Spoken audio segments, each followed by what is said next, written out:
உருவாக்குவதற்காக முடிவெடுப்பது என்று வரும்போது ஆட்சி பல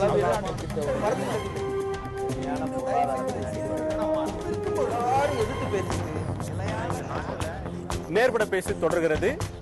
இப்போது பார்வையாளருடைய கேள்வி. ஆவடி குமார் சார் அவர்களுக்கு, மோடியோடைய அழைப்பை ஏற்று சார்க் நாடுகள்லேருந்து எல்லாருமே, பிரதமராக இருக்கட்டும், குடியரசுத் தலைவர், அந்த மாதிரி வந்து ஈவன் பாகிஸ்தானுடைய நவாஸ் ஷெரீப் கூட வந்திருக்காரு. இந்த சுச்சுவேஷன்ல இந்தியாவில் இருக்கிற ஒரு மாநில பிரதிநிதியான நம்மளுடைய முதலமைச்சர் அங்கே போகல, இது வந்து அவர் இவங்க மதிக்கல அப்படிங்கறத காமிக்கிற மாதிரி நாங்க நினைக்கிறோம். இதை பத்தின உங்களுடைய கருத்து? அதாவது தமிழ்நாடு முதலமைச்சர் மட்டும் இல்லை, இன்னைக்கு இந்தியாவில் இருக்க பல மாநில முதலமைச்சர்கள் போகல. அதுக்கு காரணம் அவங்களுடைய அணுகுமுறை வந்து ஏற்பட்ட மாற்றம் தான். அவங்க வந்து இந்தியாவில் இருக்கிற மாநில முதலமைச்சர்கள் வந்து வந்தா தனக்கு பதவி ஏற்பதற்கு ஒரு பெருமையா இருக்காதுன்றதுக்காக பக்கத்து நாடுகள்லாம் வந்தா எல்லா நாடும் வந்து அவருக்கு முடிசூட்டினாங்கன்ற ஒரு தோற்றம் உருவாகணும்னு விரும்பி இருக்கலாம். ஆக அவங்களுடைய அணுகுமுறைக்கு அவங்க என்ன மரியாதை கொடுத்தாங்களோ அந்த மரியாதையை நாங்கள் திருப்பி தந்திருக்கோம். என்னுடைய கேள்வி விஜய் சாகருக்கு, அதாவது இப்போ இந்தியாவே விழாக்கோணம் பூண்டு இருக்குது. இந்த நேரத்தில் ராஜபக்சே வருகை சேனல் 4 தொலைக்காட்சியில் அப்பட்டமாக நம்முடைய தமிழின படுகொலையை விமர்சித்தோம், தொலைக்காட்சியில் வெளியிட்டோம். இருந்தபோதும் டிப்ளமேசி என்ற பேரில் சார்க் நாடு என்று சொல்லி அனைவரையும் விழாவுக்கு அழைப்பு கொடுத்தோம்.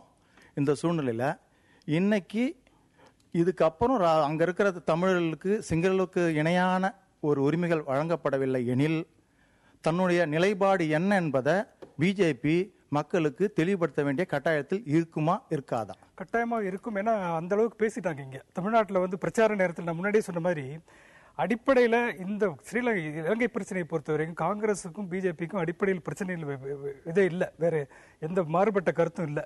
2 பேரும் ஒரே கருத்து தான். ஆனால் தேர்தலில் வெற்றி பெறணுங்கிறதுக்காக வந்து ஒரு மாயையை கிரியேட் பண்ணாங்க. அதை வந்து இங்கே இருக்கிற தலைவர்களும் வந்து அதை வந்து அதிகமாக பேசாமல் விட்டாங்க.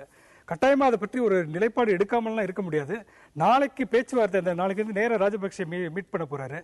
இந்த மாதிரி நேரங்களில் வந்து நேராக போய் சண்டை போட முடியாது. மறுபடியும் போய் அங்கே அமைதியாக தான் பேச போறாங்க. அவர்கள் எடுத்திருக்கும் நிலைப்பாடை வச்சு பார்த்தீங்கன்னா மறுபடியும் காங்கிரஸ் என்ன செய்தார்களோ அதை விட அதிகமாக இவர்கள் செய்வார்கள் என்ற நம்பிக்கை எனக்கு இல்லை. அதே மாதிரி தான் தொடரும், அதே பாலிசி தான். இந்த விவாதம் தொடர்பாக நேயர்கள் மத்தியில் ஒரு கேள்வி முன்வைத்திருந்தோம். நரேந்திர மோடி தலைமையிலான ஒரு புதிய அமைச்சரவை என்பது இன்றைக்கு பதவியேற்றிருக்கிறது. இது புதிய சகாப்தத்தின் தொடக்கமாக பார்க்கப்பட வேண்டுமா அல்லது வழக்கமான மாற்றமா என்ற கேள்வி எழுப்பியிருந்தோம். 63% நேயர்கள் இது ஒரு புதிய சகாப்தம் என்று தங்களுடைய எண்ணத்தை வெளிப்படுத்தி இருக்கிறார்கள். 37% பேர் இது ஒரு வழக்கமான மாற்றம் என்று சொல்லியிருக்கிறார்கள். இதை பற்றி உங்களுடைய நிறைவு கருத்தை கேட்கலாம். ஜி சேகர், ஒரு கேபினெட்ல ஒரு காலத்துல ஒரு பெண்களே இல்லாத கேபினெட் இப்படிலாம் கூட இருந்திருக்கு. இந்த முறை 6 பேர், நஜ்மா ஹெதுல்லா, சுஷ்மா ஸ்வராஜ், உமா பாரதி, மனேகா, இதுல சேர்ந்த பாதலுடைய மருமகள் ஹர்ஷிம்ரத், இப்படி இரானி, இப்படி 6 கேபினெட் அமைச்சர்கள் பெண்கள் இருக்கிறாங்க. 23 6. இது எதை காட்டுது? இது ஒரு புதிய சகாப்தம்னு சொல்லலாமா? ஆக்சுவலா இந்திரா காந்தி கேபினெட்ல அந்த அமைச்சர்கள் இருக்கிற ஒரே ஆண் இந்திரா காந்தி தான் சொல்லுவாங்க அந்த காலத்துல. ஸோ அதனால நீங்க இதை வந்து மோடி வந்து, அதாவது அவர் என்னமோ ஒரு ஆன்டி விமன் அப்படிங்கிற ஒரு கேம்பெயின் நடந்துச்சு இந்த லோக்சபா தேர்தலில். அவரோட மனைவியோட பேரை வந்து இவ்வளவு நாள் மறைச்சு வச்சாரு. அப்புறம் ஆன்டி முஸ்லிம்ன்ற பேர் விமர்சனம் கூட நடந்தது. ஆனா நிறைய முஸ்லிம்களுக்கு வாய்ப்பு இல்லையா கேபினெட்ல? அது எவ்வளவு பேர் இருக்காங்கறத பொறுத்து தானே, நம்பர் ஆஃப் ரெப்ரசன்டேட்டிவ்ஸ் பொறுத்து தான் இருக்குது. சோ அதனால அவர் வந்து நிறைய விமனுக்கு வந்து அவர் வந்து முன்னிலைப்படுத்தணும்னு பாக்குறாங்க. விமனை ஒரு புது, they are looking at women as a new constituency அப்படின்னு தான் என்ன பிஜேபியில அவங்க ஒரு புது கான்ஸ்டிட்யூன்சியா பார்த்தா அவங்களுக்கு நிறைய நீங்க ஒண்ணு ஞாபகம் வச்சுக்கணும், இந்த 33% விமன்ஸ் ரிசர்வேஷன் பில் இருக்கு தவிர BJP the only party which gave 33% for its women as candidates. அவங்க கட்சியில, தமிழ்நாட்டுல அவங்க கூட்டணியில அவங்க கட்சியில 8 பேர்ல ஒரு பெண்ணு கூட வாய்ப்பு தரல. மொத்த கூட்டணியிலே ஒருவர் கூட வாய்ப்பு இல்லாம போனது. ஓவரால் இந்தியால சுதந்திரத்துல வந்து ஒரு மாற்று வேட்பாளர், அதனால அவங்க அந்த பாலிசில அவங்க போயிட்டு இருக்காங்க. இது மற்ற கட்சிகள் செய்யாதனால உங்களுக்கு இன்னும் பெருசா படுது. இந்த அரசாங்கத்தை பத்தி சொல்றப்போ ஒரு சிறிய அரசாங்கம், செம்மையான நிர்வாகம், ஸ்மால் கவர்மெண்ட் மேக்சிமம் கவர்னன்ஸ் அப்படின்ற ஒரு பாதையில போகும் புதிய சகாப்தம் அப்படின்ற கருத்தை தான் நேயர்களும் நிறைய பேர் வெளிப்படுத்தியிருக்காங்க. உங்க பார்வை என்ன? இதெல்லாம் வந்து வார்த்தை ஜாலங்க. சிறிய மாநிலம் என்றால் நல்லா அட்மினிஸ்ட்ரேட் பண்ண முடியும். சிறிய கவர்னன்ஸ், கவர்மெண்ட் இதெல்லாம் இல்ல. எது இதை நிர்ணயிக்க போகுதுன்னா என்ன மாதிரி கொள்கை, மாற்றம் ஏற்பட்டிருக்கிறதுல வந்து எந்த இதுவும் இல்லை, மாற்றம் ஏற்பட்டிருக்குது.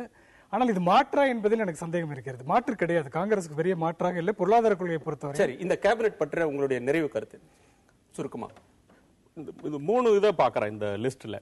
ஒன்று நல்ல படித்தவர்கள், திறமைசாலிகள், படித்தவர் மட்டும் இல்லை திறமைசாலிகளுக்குன்னு ஒரு குரூப் இருக்கு. அடுத்து அரசியல் ரீதியாக மோடிக்கு தேவைப்படக்கூடிய நபர்கள் அவங்களும் இருக்கிறாங்க. அது போக வேறு சில வல்லுநர்கள்ங்கிற மாதிரி ஒரு சில ஆளுங்களும் இருக்கிறாங்க. அதனால இது ஒரு நிறைவான ஒரு கேபினெட்னு தான் நான் சொல்லுவேன். நன்றி. உங்கள் நால்வருடைய கருத்துக்கும் நேயர்களுடைய பங்கேற்புக்கும் நன்றி. இது வந்து வாரிசுகள் இல்லாத ஒரு கேபினெட் என்று கூட இதை சொல்லலாம். மேனகா காந்தியை தவிர பிஜேபியிலே கூட பிரமோத் மகாஜனின் மகள் எம்பியாக இருக்கிறார், அவருக்கு வாய்ப்பு தரப்படவில்லை. யஸ்வந்த் சின்ஹாவின் மகன், வசுந்தரா ராஜே சிந்தியாவின் மகன், ரமன் சிங்கின் மகன் என அவர்களுக்கெல்லாம் வாய்ப்பு தராத ஒரு அமைச்சராகவும் இது இருக்கிறது. இந்த அமைச்சரவை எப்படி செயல்பட போகிறது என்பதை இந்த நாளில் நாம் விமர்சிக்க தேவையில்லை. இதன் செயல்பாடுகளை அடுத்தடுத்து வரக்கூடிய அமர்வுகளில் நாம் விவாதிக்கலாம். உங்கள் அனைவருக்கும் நன்றி. நேயர்களே, மற்றொரு நேர்பட பேசு நிகழ்ச்சியில் சந்திக்கலாம். வணக்கம்.